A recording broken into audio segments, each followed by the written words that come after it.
ಎಲ್ಲರಿಗೂ ನಮಸ್ಕಾರ. ನೀವು ನೋಡ್ತಾ ಇದ್ದೀರಾ tech life Android YouTube channel. ಇವತ್ತಿನ ಒಂದು ವಿಡಿಯೋದಲ್ಲಿ ವಾಟ್ಸಪ್ಪಲ್ಲಿ ಬಂದಿರುವಂಥ ಒಂದು ಹೊಸ ಅಪ್ಡೇಟ್ ಬಗ್ಗೆ ಮಾಹಿತಿಯನ್ನು ತಿಳಿಸ್ಕೊಡ್ತಾ ಹೋಗ್ತೀನಿ. ಹೊಸ ಅಪ್ಡೇಟ್ ಅಂತ ಅನ್ಕೊಳ್ಳಿ, ಇದೊಂದು ಟಿಪ್ಸ್ ಆ್ಯಂಡ್ ಟ್ರಿಕ್ಸ್ ಮತ್ತು ಒಂದು ಹೊಸ ಫ್ಯೂಚರ್ ಬಗ್ಗೆ ಒಂದು ಫ್ಯೂಚರ್ ಬಗ್ಗೆ ಮಾಹಿತಿಯನ್ನು ತಿಳಿಸ್ಕೊಡ್ತಾ ಹೋಗ್ತೀನಿ. ಆ ಒಂದು ಫ್ಯೂಚರ್ಗಳು ಬೆಸ್ಟ್ ಯೂಸ್ ಆಗ್ತದವ ಅಂತ ಅದಕ್ಕೆ ಆ ಒಂದು ಯಾವ್ಯಾವ ಫ್ಯೂಚರ್ಗಳು ಅನ್ನೋದನ್ನು ತಿಳ್ಕೊಳ್ಳೋಣ. ವಿಡಿಯೋನ ಪೂರ್ತಿಯಾಗಿ ನೋಡಿ, ಎಲ್ಲಿ ಸ್ಕಿಪ್ ಮಾಡಿದೆ. ಹಾಗೆ ವಿಡಿಯೋ ಇಷ್ಟ ಆಯ್ತಂದ್ರೆ ಒಂದು ಲೈಕ್ ಮಾಡಿ, ಆದಷ್ಟು ಒಂದು ವಿಡಿಯೋನ ಶೇರ್ ಮಾಡಿ ಫ್ರೆಂಡ್ಸ್ ಜೊತೆ. ಒಂದು ಫಸ್ಟ್ ಟೈಮ್ ಯಾರೆಲ್ಲ ನಮ್ಮ ಚಾನಲ್ ನೋಡ್ತಾ ಇದ್ರು ಸಬ್ಸ್ಕ್ರೈಬ್ ಆಗಿ, ಹಾಗೆ ಪಕ್ಕದಲ್ಲಿರುವಂಥ ಒಂದು ಬೆಲ್ ಐಕನನ್ನು ಪ್ರೆಸ್ ಮಾಡಿ.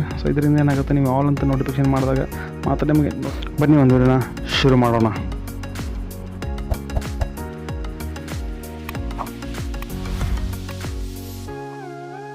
ಫ್ರೆಂಡ್ಸ್, ನಾ ಹೇಳ್ಕೊಡುವಂಥ ಒಂದು ಫೀಚರ್ ಬಂದುಬಿಟ್ಟು, ಮೊದಲಿಗೆ ನೀವು 100 ಮೆಸೇಜನ್ನು ಯಾವ ರೀತಿ ಓದೋಣ. ಆಲ್ರೆಡಿ ಗೊತ್ತಿರುತ್ತೆ 100 ಮೆಸೇಜನ್ನು ಯಾವ ರೀತಿ ಓದೋಣ. ಯಾವುದೋ ಒಂದು ಈ ನಂಬರ್ ನೋಟಿಫಿಕೇಶನ್ ಬರ್ತಾವಲ್ಲ, ಅದ್ರ ಮೇಲೆ ನೀವು ಕ್ಲಿಕ್ ಮಾಡಿದ್ರೆ ಒಂದು ಮೆಸೇಜನ್ನು ಓದ್ತಿರ್ತೀವಿ. ಇನ್ನೇನಾಗುತ್ತೆ ಅಂತಂದ್ರೆ, ನೀವು ಎಟ್ ಎ ಟೈಮ್ ನಾವು ಎಲ್ಲ ಮೆಸೇಜನ್ನು ಓದಲಿಕ್ಕಾಗಂಗಿಲ್ಲ. ಎಲ್ಲ ಒಂದು 5-6 ಗ್ರೂಪ್ಗಳು ಇರ್ತಾವೆ, 5-6 ಒಂದು ಫ್ರೆಂಡ್ಸ್ಗಳು ಮೆಸೇಜನ್ನು ಮಾಡಿರ್ತಾರೆ. ಅವಾಗ ಮಾಡಿದಾಗ ಏನಾಗುತ್ತೆ ಅಂದರೆ, ನೀವು ಎಲ್ಲ ಒಂದು ಮೆಸೇಜನ್ನು ಎಟ್ ಎ ಟೈಮ್ ಓದಲಿಕ್ಕಾಗಂಗಿಲ್ಲ. ಅದಕ್ಕೆ ಏನು ಮಾಡ್ತೀರಿ ಅಂದರೆ, ಏನಾಗ್ತದೆ, ಈಗ ಹಳೆ ಮೆಸೇಜೆಲ್ಲ ನೀವು ಓದಲಾರ್ದ ಮೆಸೇಜೆಲ್ಲ ಹಿಂದೆ ಹೋಗ್ಬಿಡ್ತಾವೆ. ಅಂದರೆ ಓದಲ ಮೆಸೇಜೆಲ್ಲ ಹಿಂಗೆ ಬಂದಿರ್ತಾವಲ್ಲ ಫ್ರೆಂಡ್ಸ್, ಅವೇ ಹೊಸ ಮೆಸೇಜ್ ಬಂದಂಗೆಲ್ಲ ಹಿಂದೆ ಹೋಗ್ಬಿಡ್ತಾವೆ.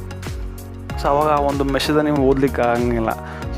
ಅಂಥ ಮೆಸೇಜನ್ನು ನಾವು ಓದ್ಬೋದು. ಅಂದರೆ ಎಟ್ ಎ ಟೈಮ್ ಎಷ್ಟು ಮೆಸೇಜ್ ಬಂದಿದ್ದಾವೆ, ನಾವು ಒಂದು ಅನ್ರೀಡ್ ಮಾಡಿದ್ರೆ ಹಿಂಗೆಲ್ಲ ಮೆಸೇಜನ್ನು ಓದ್ಬೋದು. ಯಾವ ರೀತಿ ಅಂತಂದರೆ, ಇಲ್ಲಿ ಸರ್ಚ್ ಅಂತ ಆಪ್ಷನ್ ಇರುತ್ತಲ್ಲ, ಸರ್ಚ್ ಅಂತ ಕ್ಲಿಕ್ ಮಾಡಿದಾಗ ಇಲ್ಲಿ ನಮಗೆ ಅನ್ರೀಡ್ ಅಂತ ಆಪ್ಷನ್ ಕಾಣ್ತಾ ನೋಡ್ಬೋದು. ಇಲ್ಲಿ ಅನ್ರೀಡ್ ಮೆಸೇಜ್ ಅಂತ.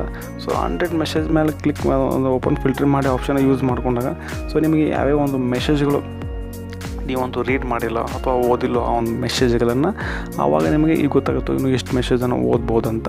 ಆವಾಗ ನೀವು ಆ ಮೆಸೇಜನ್ನು ಓದಿ ಅವ್ರಿಗೆ ಕೂಡ ರಿಪ್ಲೈ ಮಾಡ್ಕೋಬೋದು. ಅವರು ಕೂಡ ನಮ್ಮ ಒಂದು ಮೆಸೇಜನ್ನು ನೋಡಿದಾರೆ ಅಂತ ಅನಿಸುತ್ತೆ. ಇನ್ನೊಂದೊಂದು ಫ್ಯೂಚರ್ ಬಂದುಬಿಟ್ಟು, ಇನ್ನೊಂದು ಏನಂದರೆ ಎಕ್ಸ್ಟ್ರಾ ಒಂದು ಫ್ಯೂಚರ್ ಬಂದುಬಿಟ್ಟು, ಮೊದಲೆಲ್ಲ ಹೆಂಗಿತ್ತು ಅಂತಂದರೆ, ನೀವು ಒಂದು ರಿಪ್ಲೈ ಮಾಡ್ಬೋದಾಗಿತ್ತು. ಎಟ್ ಎ ಟೈಮ್ ನಾನು ಇದ್ರ ಬಗ್ಗೆ ವಿಡಿಯೋ ಮಾಡಿದ್ದೀನಿ. ಅದರ ಲಿಂಕನ್ನು ನಾನು ಡಿಸ್ಕ್ರಿಪ್ಷನ್ ಬಾಕ್ಸಲ್ಲಿ ಕೊಟ್ಟಿರ್ತೀನಿ. ಆ ಒಂದು ವಿಡಿಯೋ ಕೂಡ ಹೋಗಿ ನೋಡಿ. ಏನಾಗುತ್ತೆ ಅಂದರೆ, ನಾವು ಟೈಪ್ ಮಾಡಿದಾಗ, ಯಾವುದೋ ಒಂದು ಮೆಸೇಜ್ ಮಾಡಿದಾಗ ಅವ್ರಿಗೆ ನಾವು ರಿಪ್ಲೈ ಮಾಡ್ಬೋದಾಗಿದೆ. ರಿಪ್ಲೈ ಯಾವ ರೀತಿ ಮಾಡ್ತಿದ್ದು ಅಂದರೆ, ಲಾಂಗ್ ಪ್ರೆಸ್ ಮಾಡಿದಾಗ ಇಷ್ಟು ಆಪ್ಷನ್ ಬರ್ತಿದ್ದವು. ಈ ಎಮೋಜಿಸ್ಗಳು ಇರ್ತಾವಲ್ಲ, ಅಷ್ಟೇ ಬರ್ತಿದ್ದು. ಇವು ಪ್ಲಸ್ ಮಾರ್ಕ್ ಬರ್ತಿದ್ದಿಲ್ಲ. ಇದು ಪ್ಲಸ್ ಮಾರ್ಕ್ ಈ ಒಂದು ಅಪ್ಡೇಟ್ ಮಾಡಿದ್ದಾರೆ ಈ ಒಂದು ವಾಟ್ಸಪ್ಪಲ್ಲಿ. ಇವಾಗ ನಾವು ಇಷ್ಟೇ ಕಳಿಸ್ಬೋದಾಗಿತ್ತು, ಇಷ್ಟೇ ಒಂದು ಎಮೋಜಿಸ್ನ ಕಳಿಸ್ಬೋದಾಗಿತ್ತು. ಇವಾಗ ಹಾಗಲ್ಲ.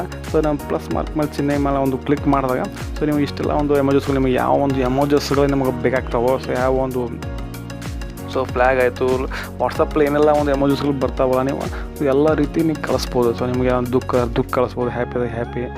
ಏನು ಎಲ್ಲ ರೀತಿ ಒಂದು ಎಮೋಜಿಸ್ಗಳು ನೀವು ಈ ಒಂದು ವಾಟ್ಸಪ್ಪಲ್ಲಿ ಇವಾಗ ರಿಪ್ಲೈ ಮಾಡ್ಬೋದು. ಅದು ಬಂದಿರುವಂಥ ಒಂದು ಹೊಸ ಫ್ಯೂಚರ್.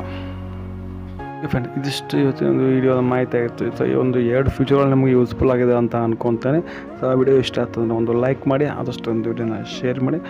ಫಸ್ಟ್ ಟೈಮ್ ನಮ್ಮ ಚಾನಲ್ ನೋಡ್ತಾ ಇದ್ರೆ ಸಬ್ಸ್ಕ್ರೈಬ್ ಮಾಡಿ. ಮತ್ತೊಂದರಲ್ಲಿ ಮತ್ತೆ ಸಿಗ್ತೀನಿ. ಅಲ್ಲಿವರೆಗೂ ಬಾಯ್. Thanks for watching.